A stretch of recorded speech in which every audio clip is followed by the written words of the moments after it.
NASM is giving you free courses. That's right, free courses each month just for being part of the NASM family. Learn about everything ranging from nutrition to strength, weight loss to stress relief, and everything in between. Click the link in the bio for information and to claim your free course before they're gone.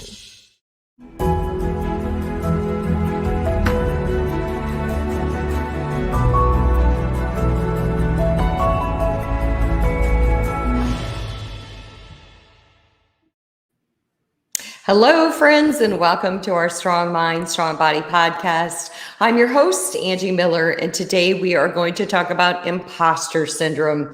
If you have ever felt like you weren't good enough for a title or a position, or maybe you were so ridden with self-doubt that you walked away from opportunity, you have probably experienced imposter syndrome. I think it's much more common out there than we realize.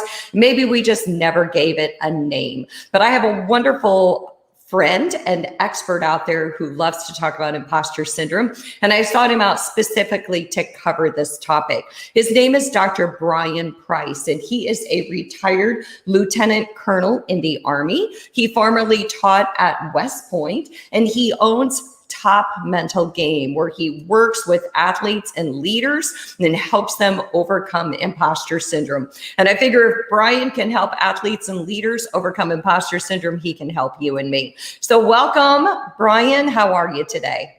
Hi, Angie. So great to be on with you today. Thanks for having me. Yes, I am very excited. And where are you podcasting from or broadcasting from? Where are you today? So I'm reporting live from Seagirt, New Jersey, down the Jersey Shore. Okay, awesome. I'm reporting live from Charlotte, North Carolina, and I just heard some big boom booms out there, so we might get interrupted by a few strikes of lightning. Okay, it's been pretty vicious out there. So, Bryan, I would love to just open up with you inviting us into the world of imposter syndrome, because some people might be saying, I'm not really sure what it is. Obviously, it's about self-doubt. It's about feeling like I'm not good enough or something, but explain imposter syndrome to us. Yeah, so it sounds like it's a really big technical term, but it's an affliction that is internal that I think we all have either faced in our lifetime at one point or another. And if you are one of the few that hasn't been impacted by it, you certainly know somebody who has. So it's that feeling that if you've ever felt like you don't belong, or that you're going to be found out that you are a fraud, you've experienced imposter syndrome. If you feel like all the successes that you've had, whether it's in business or in athletics or in whatever your professional field is, if you attribute those successes to external factors like the things like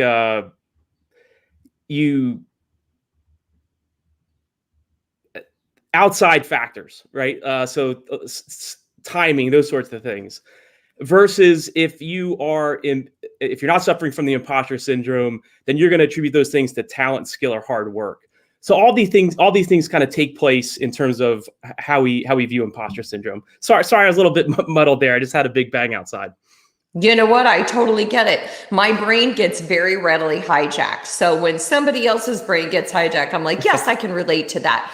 But really what I heard you say was, if you're a person who I loved how you worded that. You said you're so afraid that you're going to be found out that you're a fraud. You go through your day-to-day job, like looking over your shoulder, like, what if they discover I really don't know what I'm doing? And I feel like all of us have had that experience before. Where we're like, what if they figure out that I'm scared to death? Or what if they figure out that I don't know everything I'm supposed to know, as if we're supposed to be perfect? But you also said that even when you're successful, then imposter syndrome can creep in as, well, that's because I was lucky, or that's because the other runner didn't run their best race, or that's because the former person that they had in this job did a crap job, instead of attributing it to these internal factors like, hey, I'm killing this job right now. Yeah. So, I mean, this essentially comes, if you were going to get a promotion at work, and you might subscribe those things to your luck, your timing, other people's helping you out. And you see someone else get a promotion, you're going to attribute that to, their talent, their skill, and their hard work. And it doesn't really work that way. Now, look, 70% of the population suffers from this thing we call imposter syndrome. And it disproportionately affects high achievers and high performers than folks that are not as high achieving. It also disproportionately affects women more so than men, or at least it was thought to in the beginning. But it doesn't matter what profession that you're in, you're gonna suffer these types of effects. And what it can lead to is inaction. And it can lead to you not doing the things that you should be doing in order to progress your career. And there's some simple tools and techniques that we can talk about that can kind of help us overcome this thing we call imposter syndrome. Okay, perfect. So, I jotted that down. 70% of the population is impacted. And that's really interesting because I think that so many of us who've been ridden with self-doubt over different situations, we pass up an opportunity or we aren't performing as well as we could in our job because we're so scared that we're not doing a good job. And no matter our successes, like you said, we're attributing it to these outside factors, this external locus of control, when really it was all about us, and we have a hard time accepting that. But you also said that it disproportionately impacts women. And, to be honest with you, that doesn't surprise me. It really doesn't. I think that women tend to, maybe this isn't a global generalization, but that, just doesn't surprise me that women maybe have a little bit more doubt. And, at the end of the day, what happens then with imposter syndrome is it leads to that paralyzing impact. Like you don't move then because you're paralyzed with your own fears. And fear is, I always tell clients, when you're standing on a mountain of fear, you're making decisions that are more knee-jerk, that are fear-based versus opportunity and possibility-based. It's a terrible way to make decisions. Sure. And I think, where it might impact women in the workplace sometimes more often than men is because, remember, it's that feeling that you don't belong, that you're somehow, not there for the right reasons. And so if you are a woman in a male-dominated industry or enterprise or profession, then you might not see a lot of you in the boardroom or at the CEO level. And so you might feel as though you don't necessarily belong, but you do.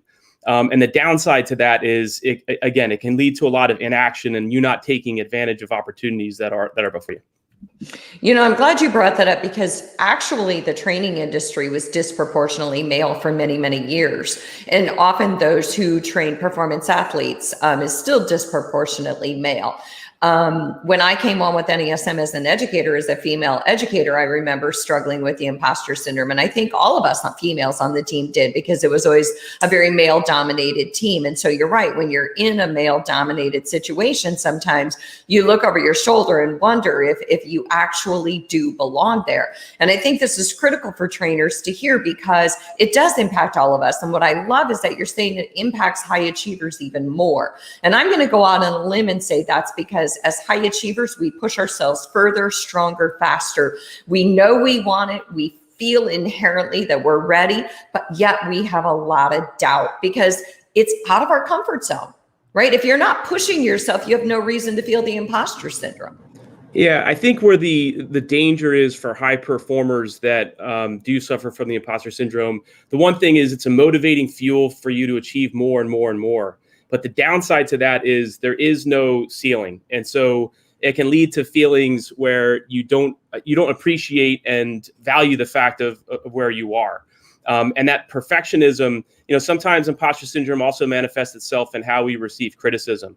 So we all probably know high performers that don't take constructive criticism very well. And when that happens, those people are not necessarily fun to be around. And it's going to be, a limit. It's going to cap their potential at some point. I love the way that you said that because on one side of the coin, it's very motivating. High achievers want to continue achieving. They're inherently wired to be high achievers, to push to the next level. But at the same time, it can cap, right? Because you and I had talked about that tie between perfectionism and perfectionism can frankly make people very defensive because the way that they receive feedback is from a place of a defensive stance, a stance that says, well, hold on, you're questioning my innate need to be perfect at this. And I don't like this. You're making me uncomfortable. And so it can cap, it can stifle people's potential. Perfectionism does that. And I like that you link that in because I've always wondered how closely tied are perfectionism and the imposter syndrome. But even those people that are the perfectionists that are high performers, they have, the ability to perform at a high level, but they're always going to feel inadequate, right? So it's those high achievers that feeling of inadequacy makes them internally, like externally, they look like they're achieving, but internally, they're suffering. And when you're like that, I think it's very difficult for you to give kind of your authentic self. Yeah, I think so too. I think that it means that you're out there giving it your best game, but you're not feeling the joy that goes along with it. I think that's really what I see it as, is like perfectionism can steal my joy. Self-doubt can steal my joy. So I might be out there killing it, but if I've got these icky voices in my head, then it's taken away my joy. It's taken away my authenticity, my ability to show up as exactly who I am, just doing the best that I can. I want to reintroduce you, Bryan. This is Dr. Bryan Price, and he is the creator of Top Mental Game. He is also a retired lieutenant colonel in the Army. He taught at West Point, and he talks a lot about imposter syndrome, and I could not wait to get him on this show because I know I, for one, have struggled with imposter syndrome a time or two or three or four. And even though I keep going after what I want, there's those nagging doubts. And I really want Bryan to give us the goods on what to do about that. Yeah, so I think, one of the things why I believe that imposter syndrome is so pervasive in our society, there's a couple of reasons. One is I believe it's in our DNA. Right. I think we we're built in order to see things in a negative light. And that's actually a coping mechanism and a survival mechanism to keep us safe and, mentally coherent, if you will. It's the imposter syndrome is also a method in terms of preventing us from experiencing that cognitive dissonance, where we have a belief and then we get exposed to evidence that is counter to that belief. And we don't like that feeling. So one of the easy ways to kind of cope with it is to say, well, I don't deserve to be here. I don't belong. I don't deserve that position. I don't deserve that promotion. And therefore, I'm going to remain on the sidelines. And that's safe because that keeps our that cognitive dissonance at bay. Another reason why I think that it's so, pervasive is just because of the society that we live in, right? And it's probably a cheap shot to just blame it on Instagram and Facebook and social media. But one of the things that I think supports and reinforces and amplifies this notion of imposter syndrome is seeing everybody else out there living these quote unquote perfect lives with perfect shots where there's no mistakes. And that can also kind of help you double down on your imposter syndrome as well. You know what? I love that. I'm taking all kinds of notes. And so the first thing that I wrote down is that we're built to see things kind of, I don't know if negatively is the word that you use, but you're right. It is, it is part of the stress response. It's a safety mechanism. It's a protection, right? If we don't expect too much, if we keep ourselves guarded, then we don't put ourselves out there too much. We don't create so much risk. I don't know if I explained that very well. And then you did a great job of explaining cognitive dissonance and then also the impact of social media. It's interesting, even as a fitness person, when I go to post a pose, I bet I take 30 different shots of that pose out of fear of somebody getting on there and saying, well, you need to pull your shoulders back, or your torso is not long and extended, or your head is not in line with your spine, or that's not the best representation of the squat. And I think that it makes us pull away from, hey, you know what? I should have probably posted that because my body isn't perfect and it's not going to execute movement perfectly because I'm just human. Well, let's see if this resonates with people in your audience, which is, the imposter syndrome also shows up in those instances, like you just mentioned, before you're about to post. And if you're suffering from the imposter syndrome, you might think that in order for you to post that on Instagram, or in order for you to put that newsletter out, everything has to be perfect. And, what that leads, you might think to yourself, every I has to be dotted, every T has to be crossed if I'm going to be taken seriously. And sometimes you can take that to the point where you will end up not posting. You see this all the times in meetings, where if you're in a meeting with others and you're feeling imposter syndrome, you have something interesting to say that is going to add value to the conversation. But in your head, you're thinking to yourself, if I say this, what is John over there going to think of me? What is Sally going to think? Well, if I said it this way, I'll get a different response from people. And when you have that 2 or 3 minute long conversation in your head, and the conversation moves on and you don't speak, that, you're limiting your value to your team by not, actually articulating your thoughts when you should. Whereas people that don't suffer from the imposter syndrome, and again, this is where there's a little bit of, guys in some cases might be different from ladies, and I might be stereotyping the guys here, but like the guy that does not have that internal filter, that doesn't care about, they just kind of put out their ideas to the world without giving a hoot who thinks of it. Those guys get their ideas out there, but they may not be very well-formed ideas. And so your idea, which was going to really add value, never makes it out to the universe.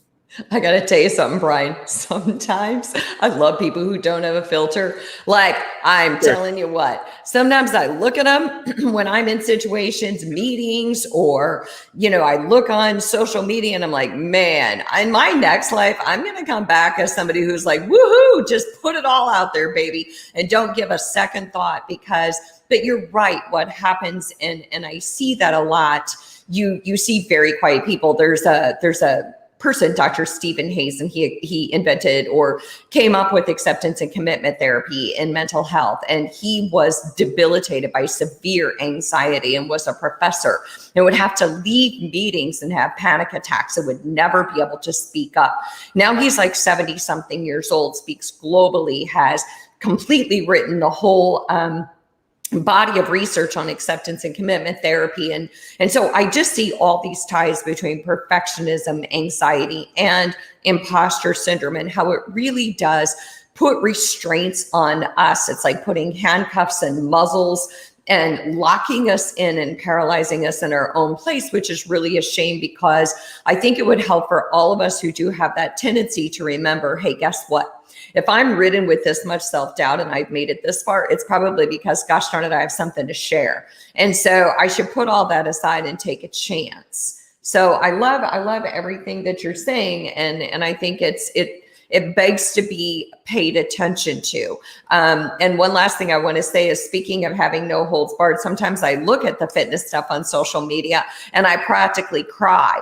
And I'm like, okay, I wish there were some filters out there on who's putting fitness stuff on social media and what you should do for exercise. But anyway, that's a whole nother topic. Yeah, I guess I should probably point out, I should be very clear. Like, I do think filters are good in certain situations, right? Particularly social situations.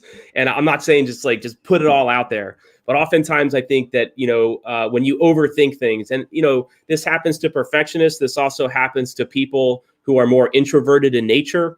And those things can really be amplified. And then your voice isn't getting out to the world. Yep, absolutely. And I knew exactly what you meant.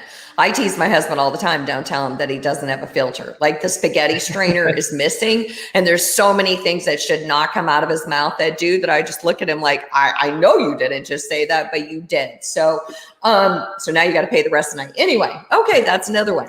So let's get to the goods. Okay, this is Dr. Bryan Price that I'm speaking with. He is an expert on imposter syndrome. He is the creator of Top Mental Game. So now we've talked about what imposter syndrome looks like. We've talked about the chains and the restraints that it puts on us. We talk about how it holds us back and all this self-doubt and why we might be passing up opportunity and why it makes sense that we struggle with it because, oh my gosh, we're high achievers.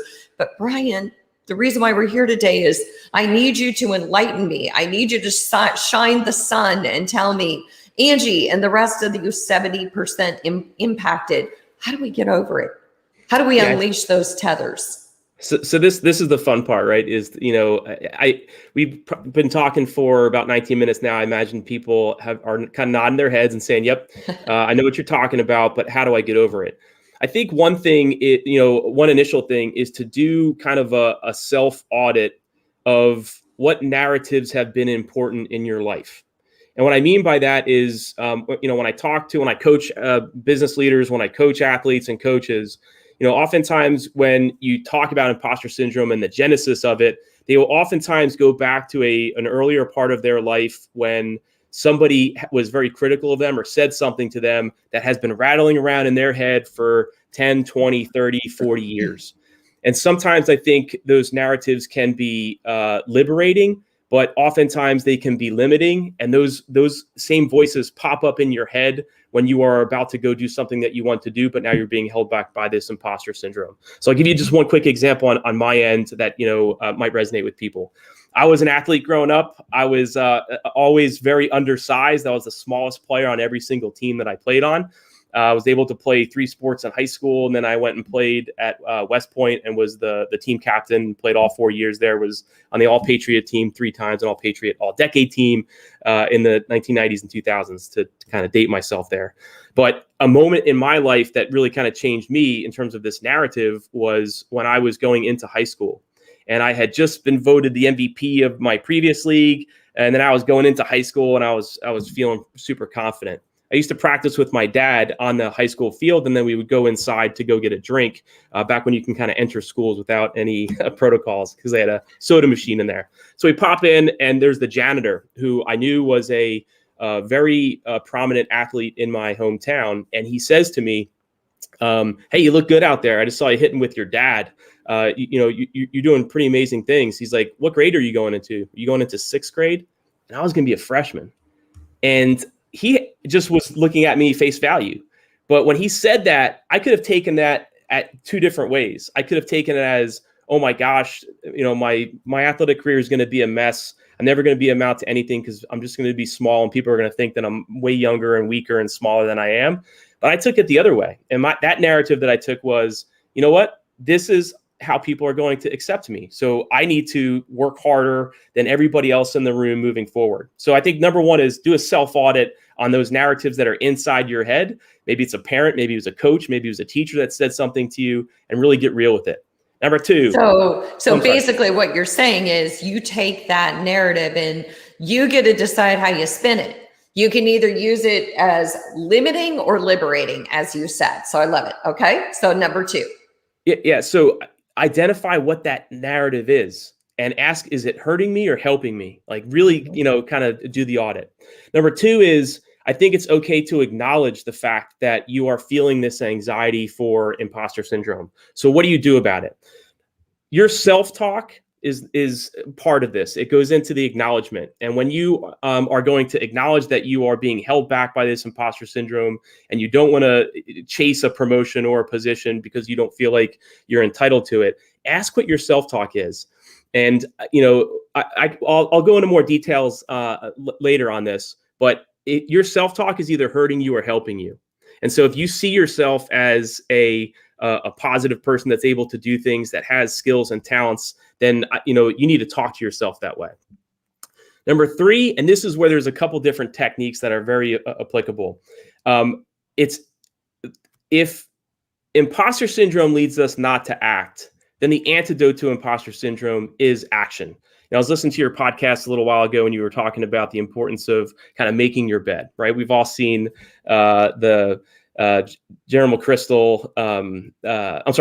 McCraven bit from the University of Texas about making your bed and getting that early start. So if action is the antidote to the imposter syndrome, how can we act? I think one interesting technique that I use with my leaders and my athletes is let's get crystal clear about what your goal is.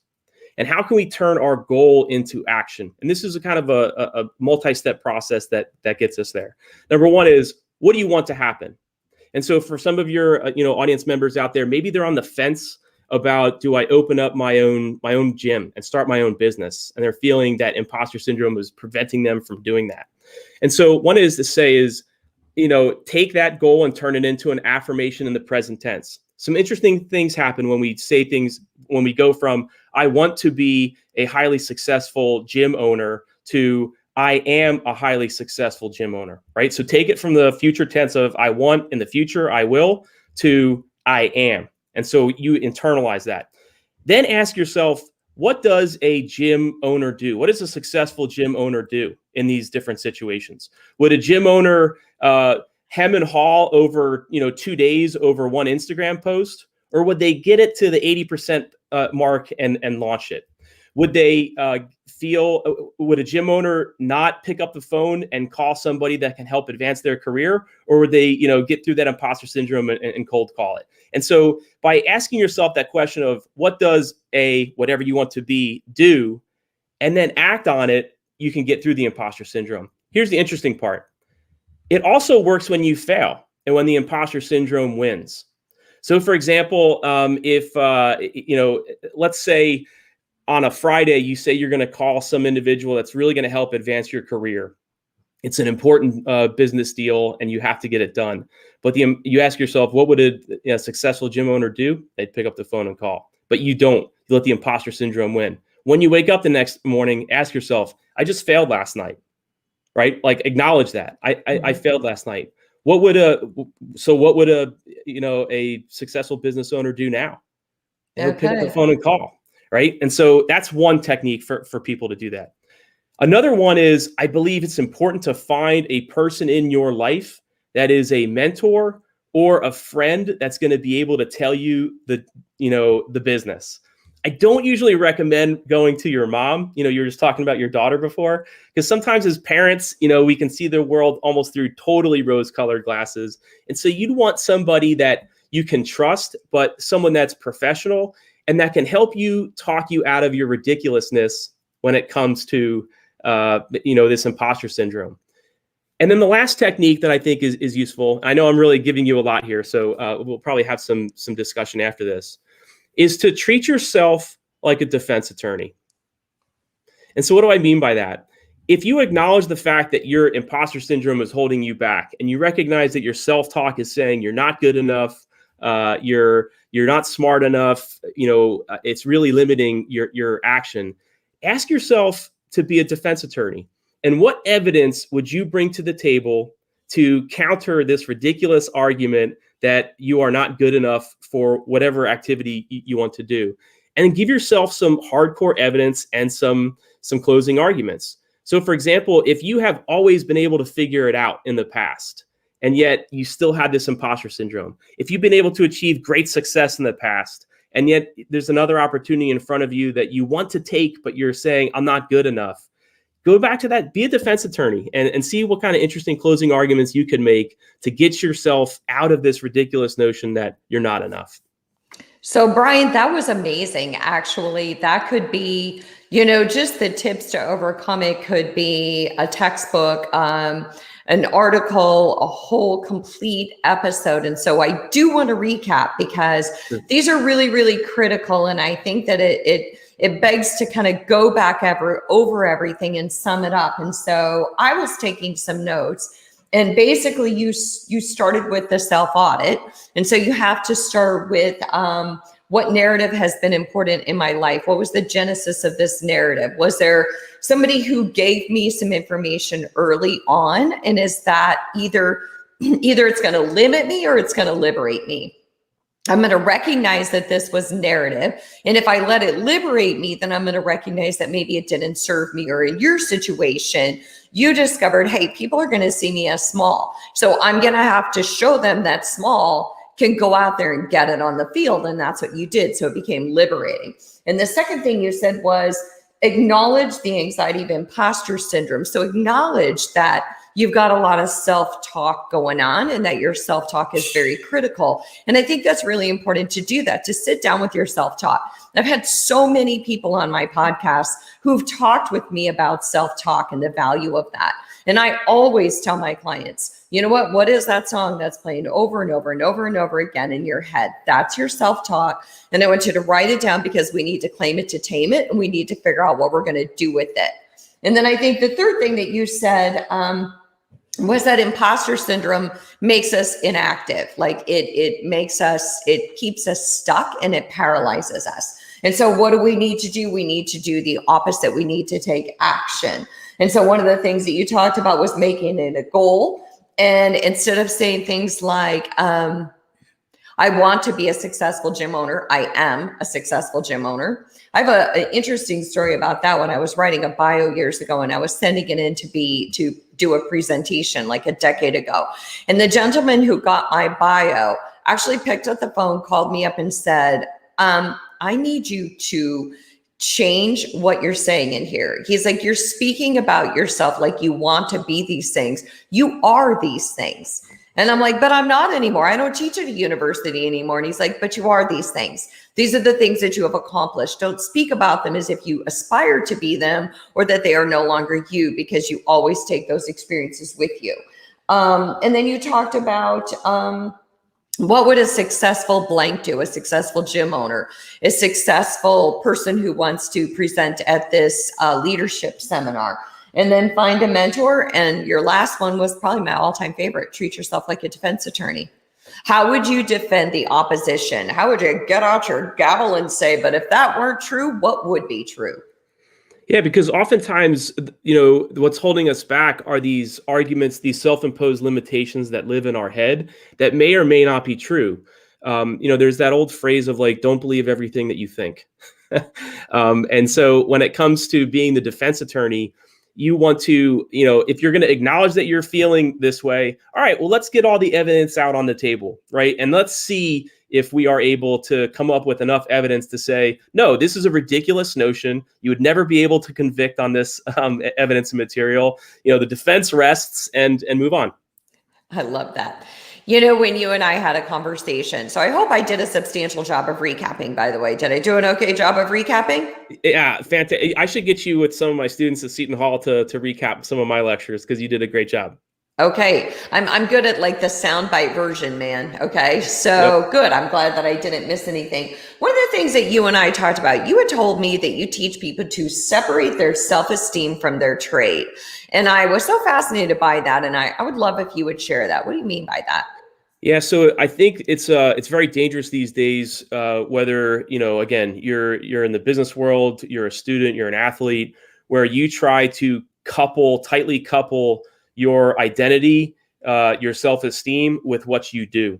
So, for example, when people come in and tell you, I'm a personal trainer, and they might go out and give a class and it might bomb.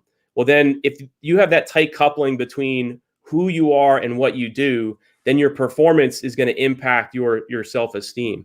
And I think that's a recipe for burnout. I think it's a recipe for particularly for athletes who, later in life are not going to be able to do those things. They might suffer these identity crises. So what I try to do with the people that I coach very early on is I try to decouple that. I try to separate the fact of what you do is not who you are.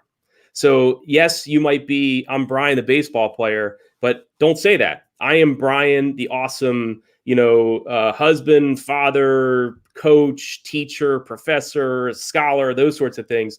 But I also happen to, coach athletes on the side, right? So you're kind of separating these two.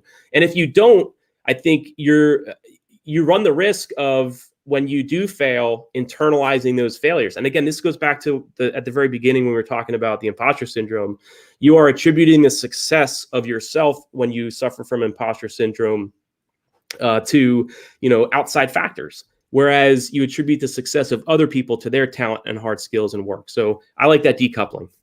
I love that. And, I love that. And I love the whole concept of decoupling. And this is Dr. Bryan Price, by the way, that I am speaking with. He is the founder of Top Mental Game, and he is our guest today talking about imposter syndrome. And this has been an amazing talk. I know I've really enjoyed it. One thing that I want to recap on that is that, when you separate your self-esteem from your trade, I think that would have helped so many, how many people out there who lost jobs during COVID and all of a sudden didn't have their main identifier. But who are we as individuals, as human beings, as how we show up into the world? And what we do is different. And I think that's the difference, is it's the who and the what. What I do is different from who I am. And I think that would be really important for people to really consider. Okay. What do you think about that? Yeah, no, 100%. I mean, you see it all the time. And COVID was a great example, where people, the market changes, society changes, the world changed during that time. And that doesn't mean you're a failure. It means that you have to improvise, adapt, and overcome. And if you're stuck with this identity of, now I'm a failed business person, that's not going to help you in your next venture. It also, doesn't change. We can talk about this moving forward. If I believe that action is the antidote to the imposter syndrome, and I believe that gratitude is the antidote to anxiety. And so that's that's another area where we can kind of dive into the deep end too.